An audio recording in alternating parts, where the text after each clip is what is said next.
video.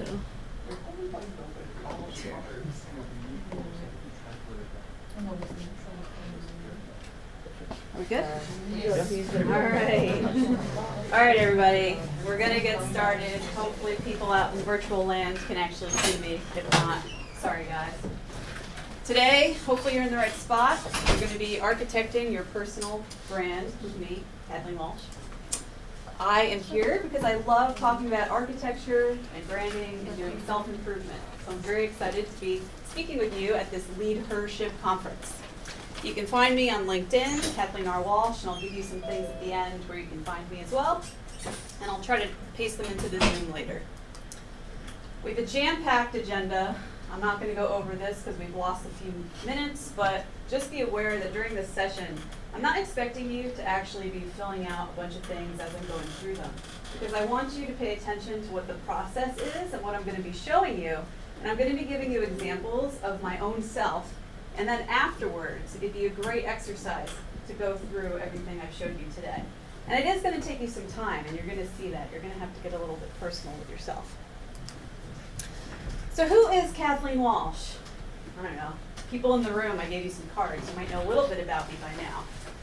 Whenever somebody asks me this question, I'm always interested, not so much how I answer, but how other people do. Because a lot of times when people answer this question, they start talking about what their job title is or where they work. And I personally hate that, because I don't think that we are defined by our job titles. I think that we're much deeper than that. And so what I want to do is I want to take you through a story and actually show you an interaction I had with someone. I moved to New York City in July, and since then I've started to do, because of the pandemic, some online dating, something that I wasn't that familiar with. And so I put in my profile that I was new to New York. And this is the conversation I've had with somebody. He said, "Welcome to New York City. What brought you here?"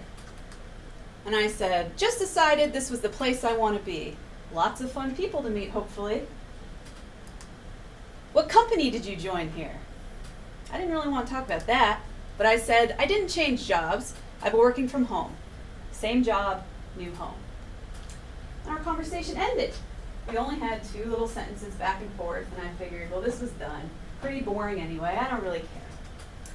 A couple days later, I got, "Gotcha. Remind me again what you do in tech, what company?" And I thought, wait a minute. I didn't tell him. So what I said, I went, "LOL, I can't remind you because I never told you what I do." And I was feeling a little snarky because about 85% of the people that I had been interacting with, all they wanted to do was talk about who I worked for and what I did. So I took it out on him a little bit, and I just said, same thing as everyone else. PowerPoints, emails, Zoom calls, corporate life. But then I thought, that wasn't so great, Kathleen. What are you doing to help change this conversation? So I added, but what I really like to do is tell stories. I've been making some short films, thinking this would be a good way for him to maybe say, well, what short films are you doing? Or, I love movies too, or something that could allow us to actually start to connect. Not this guy. He goes back to talking about work, and he says, "I meant more of your role and function than your day-to-day." And I rolled my eyes, and I was like, ugh, I'm sick of you. But I started thinking about this presentation, and I thought, well, maybe I'll try to keep this going. So I said, "Not sure the obsession with function? Why is that important? Do titles and roles define us?" "Just trying to find out more about who you are and who you work for." Now this statement told me everything I needed to know about who this guy was. And I didn't like he said, "who you are." Because what does the company I work for, the title I have, tell him about who I am as a human being? I don't think it says much. But what was he really trying to find out? This second statement, who you work for. He was vetting me for status. That's what he was doing. Normally this is when I would really walk away. But I thought, this conversation is so bad, I'm putting this in my presentation in a few weeks. And I said, roles don't define us. You can't judge someone based on title and place of employment alone. My value is more than my job. You don't have a job, do you?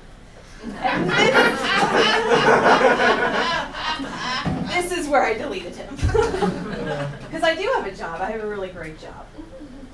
I did not like this conversation at all. So, how do we start to get to talking about who we are as individuals? That guy could have gleamed onto my movie talking. We could have started saying what we both have interests in. He could have found out more about what my purpose is in life and what I want to do, but he didn't. Companies use mission statements to relate to others what they're all about. And your mission is a fundamental purpose for existence. And we can do that on our own selves as well. Starbucks has a great example for their mission statement. They say, to inspire and nurture the human spirit, one person, one cup, and one neighborhood at a time. And that's a really nice statement. They could have said, we want to make money. They could have said, we want to sell coffee. But that doesn't really resonate with me. You want to make money? Okay, do you care about me? But if they want to nurture my spirit, that's something I can get it behind and I can actually connect with. But how do you start to actually come up with your own mission statement? Well, it causes you to have to do a lot of self-reflection and understanding who you are. And this is hard work. And that's why I say we can't really do that in the 45 minutes we have together. I spent a long time meditating and journaling and doing all sorts of things to really figure out who I am as an individual. And one way you can start doing this is to start figuring out what your passions are. Because once you start to figure out what makes you tick, what fires you up every morning, you're going to start hopefully moving in that direction and say, I want more of this. This is a sheet, and if you guys email me after, I'll give you all this stuff. But this is a list of values. And what you can do is you can start with a list like this. You'll notice it's not all inclusive because at the end I say any others. But what I did is I filled this out for myself and I said, what are my top 5 values that resonate with me? And for myself, it's compassion and creativity and fairness, respect for myself and others. And when I asked myself, is there anything else? Well, yes, there was. There was inclusion, integrity, and things being novel and unique. These are things that are important to me, Kathleen Walsh. And the next thing you can do is you can ask yourselves a series of prompts. And I'm going to go through the answers for myself. The first question I asked myself is, what is important to me? Again, I had to think about this. I talked to friends and other individuals to help really work this through. A lot of journaling, as I said. But when I thought about what is important to me, well, it's having others felt heard and making a positive impact. Enjoying others around me, being silly and humorous. I love traveling. And probably the most important thing to me is feeling safe and understood. These are things that I value. Learning, my friends. I value myself, and you all should. Working with others to accomplish something. There's nothing I love more than a good, revolutionary spirit and everybody trying to change something together. And then breaking stereotypes. I love breaking stereotypes. That guy, when he was talking to me, one of the things I was thinking about was, what if I told him I was a musician or an actor? What would his impression of me be? Would he think I'm poor? If I told him I was a doctor, would he think I was hardworking? If I told him I'm an engineer, would he think I'm smart? Those are all assumptions that we put on other people and stereotypes. But I could be all or none of those things, right? I could be a dumb engineer, no dumb engineers. I could be a doctor that actually is not trustworthy and isn't looking out for my best interests. You just don't know. So looking at somebody's job title does not tell you who they are. And what are my personal goals? Well, I want to continue growing, and I want to be a kind person. I want to get as many experiences as I possibly can. That's that learning thing. And I want to allow them to influence and inspire me, as well as others, in new directions. And what are my strengths and talents? Well, again, this is something that you can talk to other people. You can take some online tests if you want. You can do like Myers-Briggs. You could talk to your peers. You could, or other students, teachers, and you could say, what do you think my greatest strength is? And you're going to start to see certain things actually bubble up, And you're going to go, oh, well, I didn't think of that one. And you're going to come up with a list like I did. And I have lists of listening and synthesizing hard concepts, big picture thinking, tenacious integrity, as well as many others. But notice I didn't ask you what your weaknesses are. This isn't an exercise in weaknesses. You're looking at, what am I strong at? What do I have in myself right now that I can leverage to help me get towards my passion and my vision? And finally, this is probably the hardest question. At the end of my life, what do I want to have accomplished? I started working on this stuff about 5 years ago. I was working for the Department of Defense, and I was studying enterprise and business architecture. I was doing this on my own, and I was going to meetups and all sorts of events to try to get from industry people how they were using this in the real world. And I couldn't get any good examples. And so I thought about architecting myself, because if I could learn how to do the process on me, something I would hope I knew pretty well, maybe I could show that example to people in my organization and get them to start thinking like this and actually build this for the DoD. But what was interesting was I went through this exercise and I built my mission and my vision and all the other stuff you're going to see. I thought I could reuse that for this talk. But I am fundamentally a different person than I was 5 years ago. My values have changed. My mission and my purpose, they've actually all changed.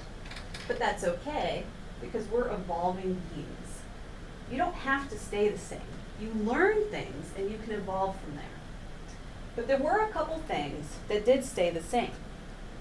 I had a very difficult childhood. I didn't grow up in an environment that fostered any kind of creativity, and I was constantly told that I was dumb and I wasn't going to be successful. So that has lasted with me my entire life and career so far. And I want to inspire others, especially young people, to believe in themselves when you don't know something. Because the fact is, all of us started out not knowing anything. A few of us just have a few more hours than you do practicing it. So you can do it too. I want to travel the world, and I want to help marginalized voices have a voice. But there was something new I discovered a few weeks ago when I did this again. I want to have a family. And I wasn't really thinking about that over the past few years. Very invested in work and doing other things and getting wrapped up in my personal self. But when I realized this, it allowed me to take a step back and start thinking about, where am I going to invest my energy now? If this is really my goal, what am I doing to help shift things to make this a possibility? And so that's the really exciting thing about doing these kind of exercises. So what I did was I took all those values I identified before, answered these questions, and I'm a writer, so I had this stuff all over my floor on index cards, and I was meditating on it. And I came up with my mission statement. And so this is Kathleen's mission. Support and elevate myself and those around me by being a source of inspiration through kindness, optimism, entertainment, and playfulness to everyone I meet. And I have this hanging up over my desk at home. And when I get LinkedIn emails or my friends ask me to do something, maybe I don't want to do it, whatever it is, I look at my mission statement and I think, am I aligned to this? Is this bringing me where I want to go? So it can be served as your guiding light. So we have our mission statement. This is your purpose for being. It's usually a sentence or two. It's pretty short. But companies also have things for long term. Where do you want to go in the next year? Where do you want to go in the next 10 years, your life? Well, that's where a vision statement comes into play. These are your long-term future goals. And there's some questions here too. What is my purpose in life? Pretty simple for me, I just want to be happy. It's a little bit easier said than done though. I want to be able to support my friends and positively touch those around me. What drives me? Well, I said that fairness was one of my big values. So here, seeing others in an unfair situation or struggling really gets me going. Also, solving for things that don't make sense. call my insurance company and they start giving me some runaround with processes, or I'm at work and they're telling me I have to go through some steps to do something that just don't make sense. When I get faced with these types of problems, that's what gets my mind racing, because I'm always thinking there has to be a better way. The engineer in me. And then creating things that make me laugh. I didn't say make you laugh, it's make me laugh. Things that drive me is when I'm walking around and I see just things in the world, things that are clever or funny. I'll go home and I'll make a meme, or I'll go to Photoshop and make something, or a video. I do them for me. And I hope other people enjoy it too, but you really have to make sure that you get in tune with yourself. And how am I being the kind of person that I want to be? This is where accountability comes in. You have these goals, but what are you doing today to try to help get there? And so this is what I do. I pay very close attention to everything around me. I'm always observing, always listening, paying attention. I also try to include everybody. Anybody who's a student now at Stevens or anywhere else, I know that your generation is also trying to be very inclusive and more diverse. And you already know the benefits of this, right? The more voices you have at a table, the more innovative and creative everybody's going to be. And you're also going to be able to take other people's stories and perspectives into account. But for myself, this is critical. And the last one, I always show up, meaning I'm always present. If I'm in a meeting or I'm dinner with friends, I'm not on my phone. I'm making sure I'm engaged and I'm actively listening and I'm participating. And so this is how I keep myself accountable.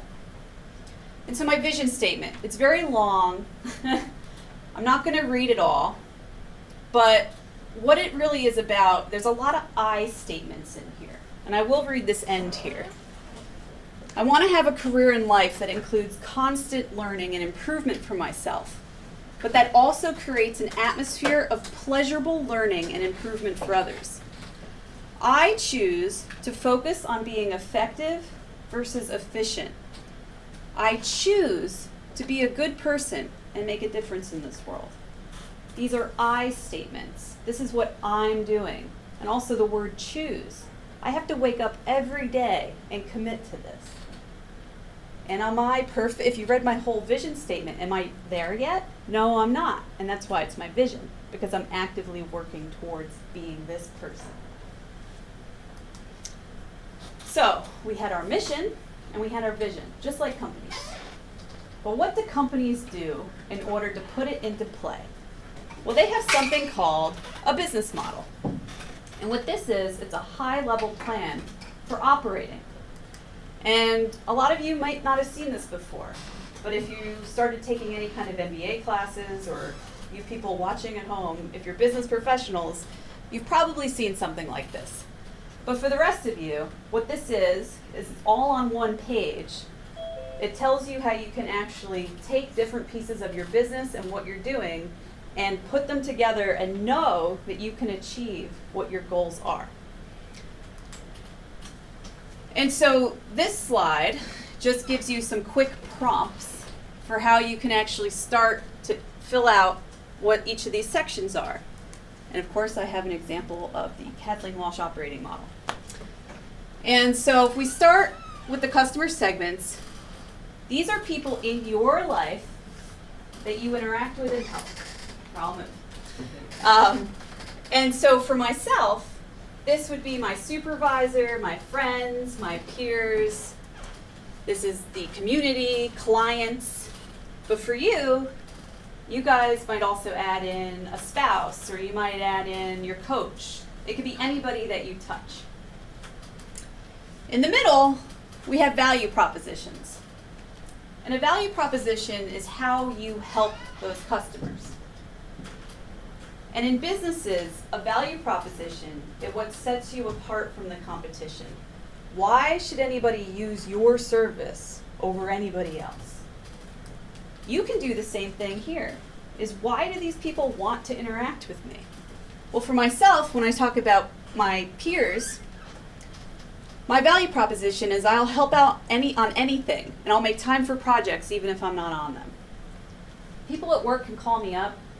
I'm not even in that department anymore. I'm not in that group. But if they want to run something by me, I'm going to talk to them.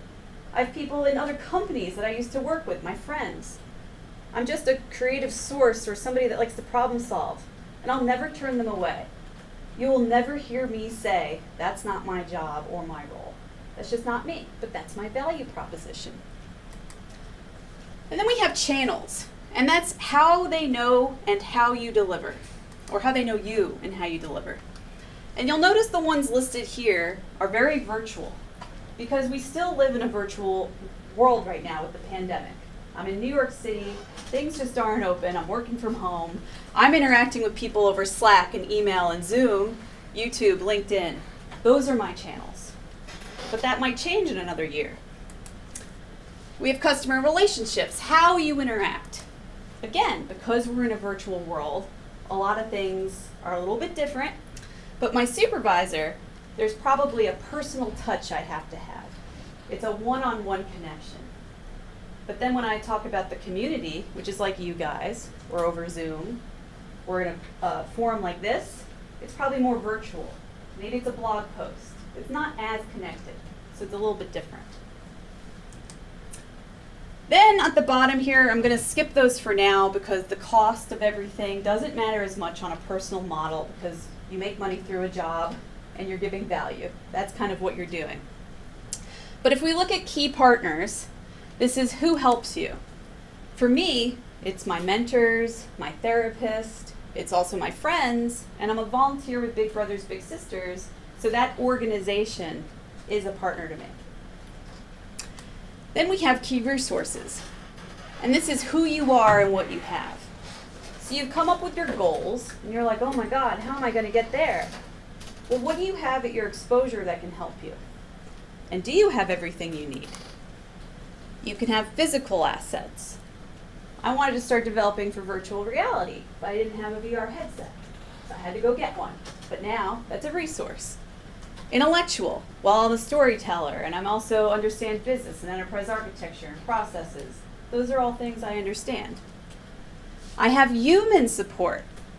I have IT support. I have a website, but I'm not hosting it on a server. If something goes wrong, there's people I contact. And then financial, I obviously have my job, unlike that guy who thought I didn't work, right? But finally, the last one is key activities, and that's what you do. So if we look at an example where, for my clients, I'm delivering innovative solutions that are practical and real-world driven, sounds nice, but what am I doing to actually achieve that? Well, there's certain things I have to understand. I have to be able to research. I have to be able to market myself. I have to be able to market them. I have to be able to do benchmarking. I need to be able to be innovative. There's a whole list of things that I need to be able to do. And this list is huge. I only took a little snippet, but this is like pages and pages. But what you can do is you can take these key activities and you can develop my favorite tool, which is a capability map. And this is a key tool inside business architecture. And what it is, it's what can I do? Your skill sets, basically.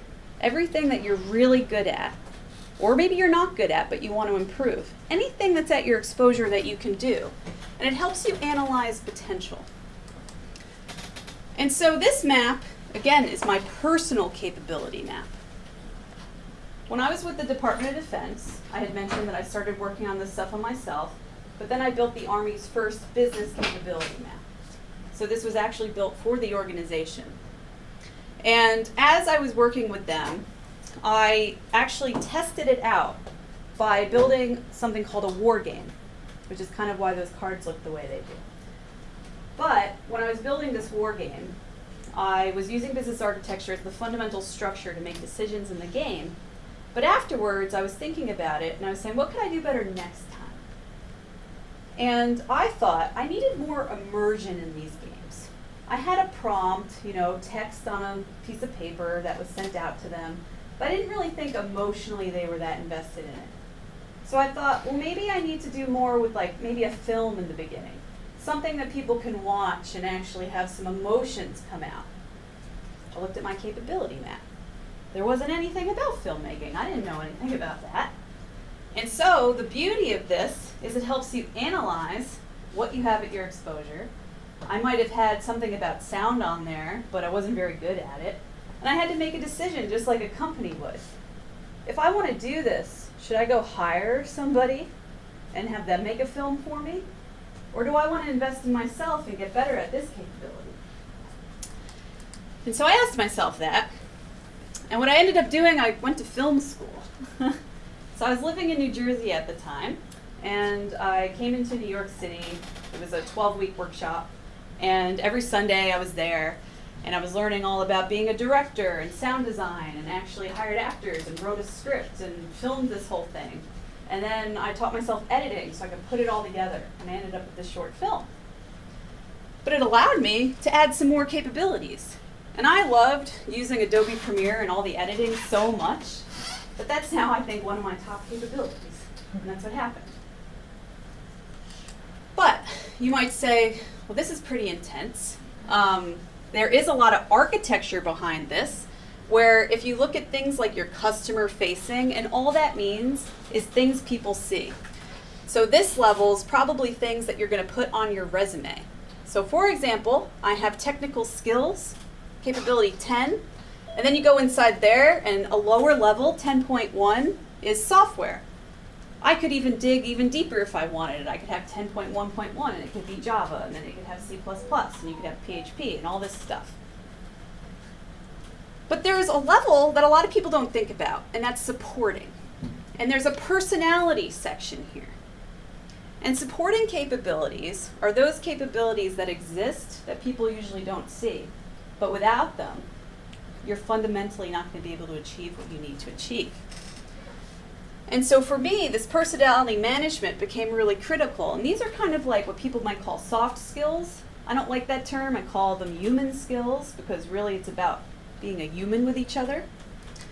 But what I ended up doing was I had to take all of that and figure out what I wanted to tell you, right? Because this is a lot. It's very overwhelming.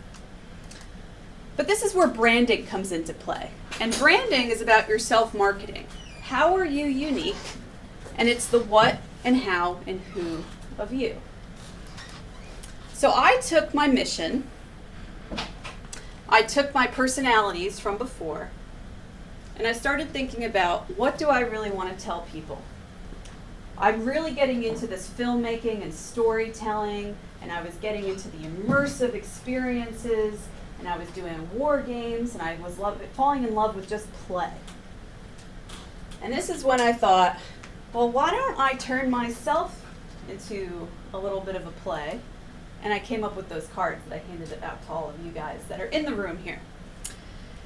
And these cards are who I am.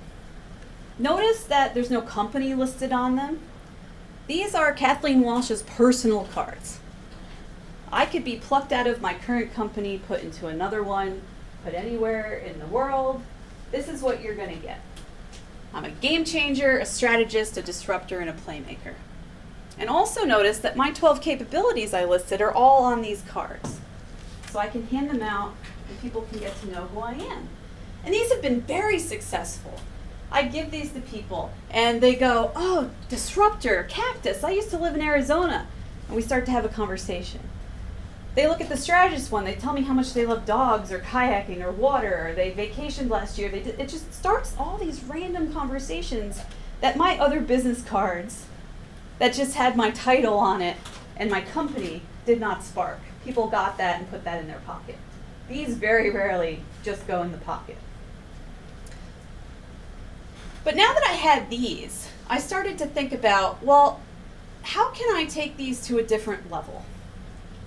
And at the beginning of the pandemic, I had left the DoD about 3 years ago, and I had been in a new company for 2.5 years. I wasn't doing war games or any of the stuff I had before, so I kind of paused on all my storytelling and filmmaking adventures, other than things I was doing personally for me.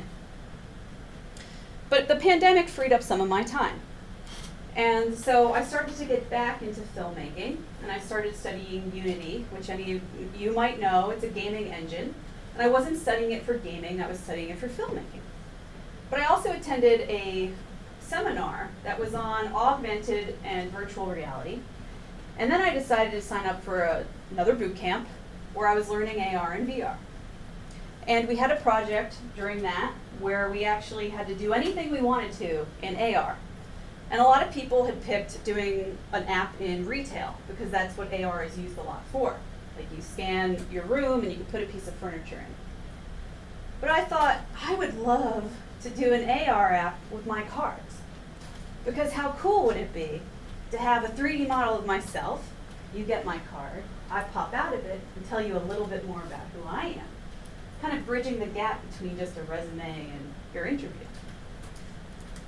And so I did that.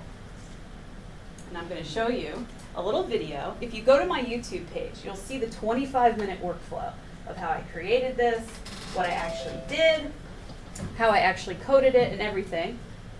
But I thought, who wants to watch the 25-minute video? Some people do, but a lot don't. So what I did was I created a 2-minute, I think, action movie trailer just to tease you about my prototype.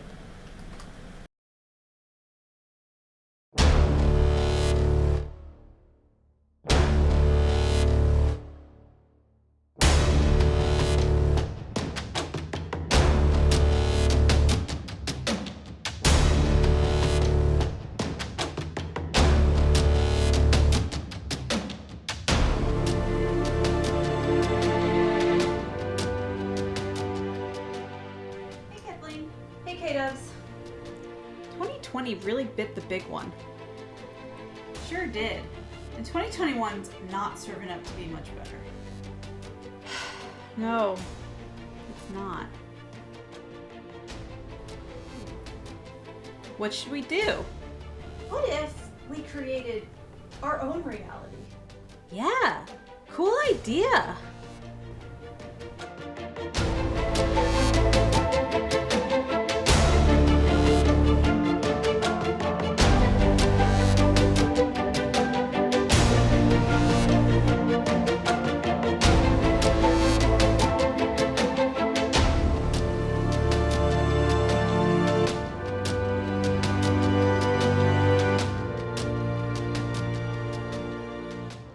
I'm a game changer.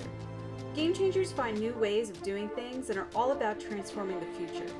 From creating presentations using Lego bricks, to stop motion, to short films, to wargaming, I let my imagination run wild. What is a playmaker? Well, I'm a big picture thinker, and let me tell you, the view is fine from up here. I live for disruption. I like to break things and see how seemingly unrelated things can be pulled together. I believe ideas trigger more ideas, and I'm motivated to help explain, teach, and interpret. Better to get in and get wet rather than wait and observe. We can learn a lot from the ocean, see patterns, be prepared, catch the wave, and ride.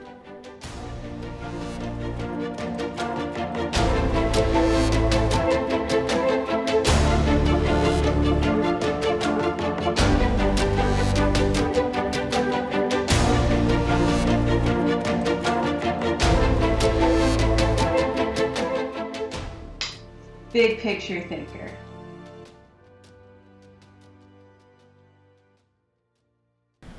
So I've shown that video to a bunch of people, pretty excited by it. What you should know about branding though, is that you need to be very consistent. So if you have multiple sites, multiple platforms, multiple social medias, whatever it is, you should make sure that the way you speak, what your visuals are all consistent across all the platforms.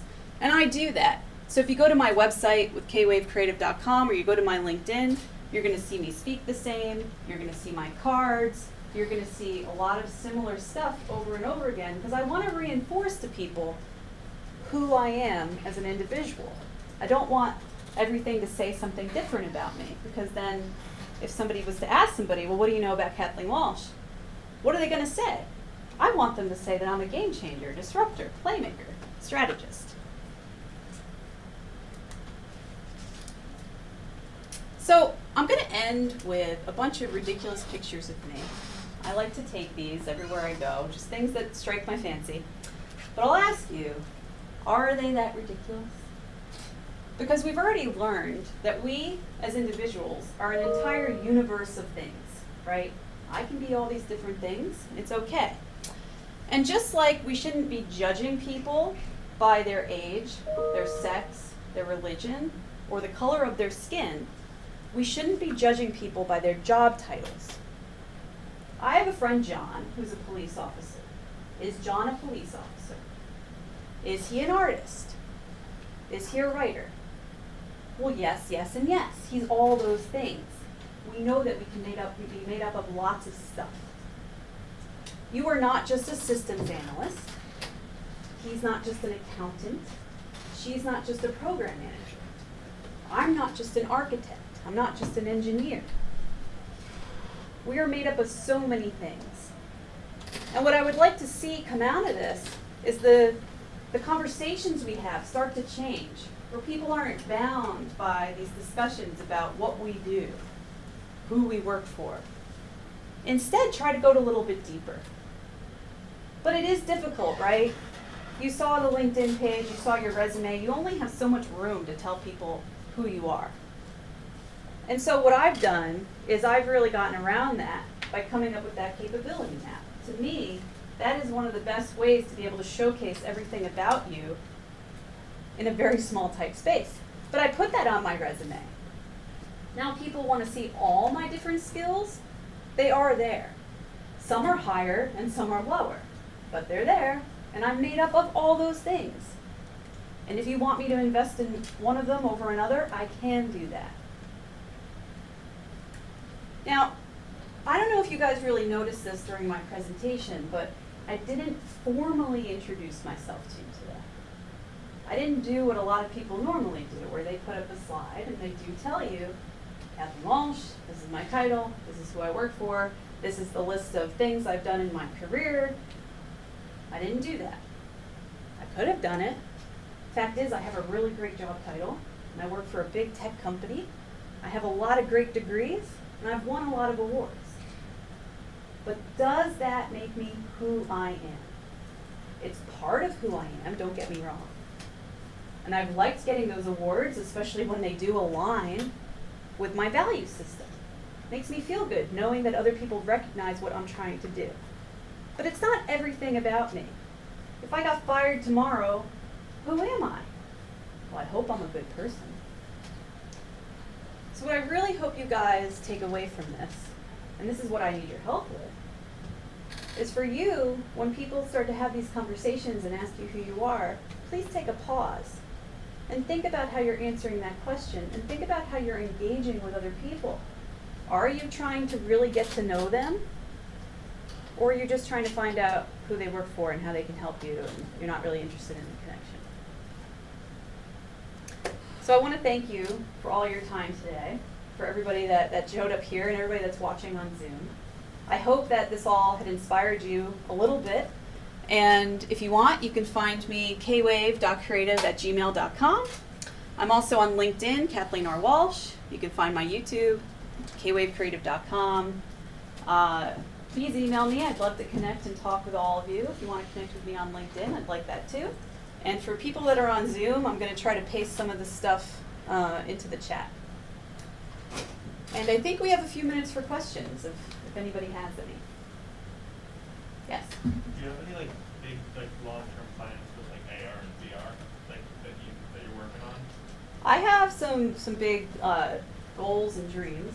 I mean, one of the things with the war game, I originally started getting back into it during the pandemic because I was working on an AI capability with the company I work for, and I was really kind of stressing out about privacy. And I was speaking at some data science events with college students, and I was really kind of blown away with how many people, even people who are data scientists, don't understand the repercussions of some of the work they do with privacy. So I have this vision where I'd like to actually create, I think, augmented reality, because personally for myself, I like AR a lot better, just because it's an overlay on the world, whereas VR actually is very removed. Different topic for another day. But I do want to build more games with augmented reality and get a lot more involved with that. So that's my big vision. Thank you. Yes? that. Any other questions? Yep. So going back to earlier when you talked about your mission statement, which says fundamental purpose for your existence, what would you do if you didn't currently at the moment have just a purpose that you're going after and you're more just posting by? Yeah, well, that's a great question because I think a lot of people are doing that, right? And not even because you want to be. I think you have to just keep trying things. And for myself, I'm always learning. And I get on like email lists or things that like innovation topics or whatever else. And I get a list of webinars that come through every week. And I just start attending things. Because as I'm like going to these different events, I start to wait and see like, well, what's drawing me in? Because you have to find that passion, right? So it might turn out, and this is actually a good case study even for myself.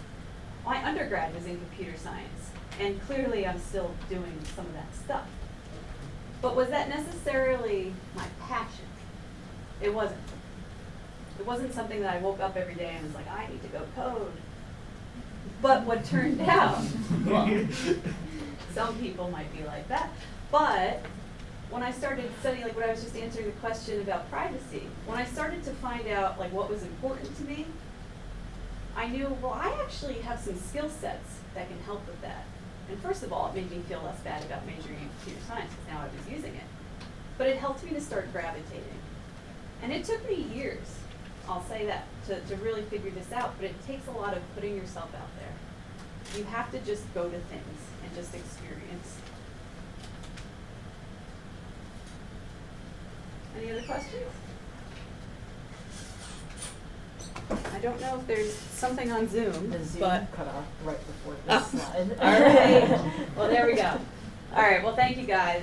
It was great meeting everybody.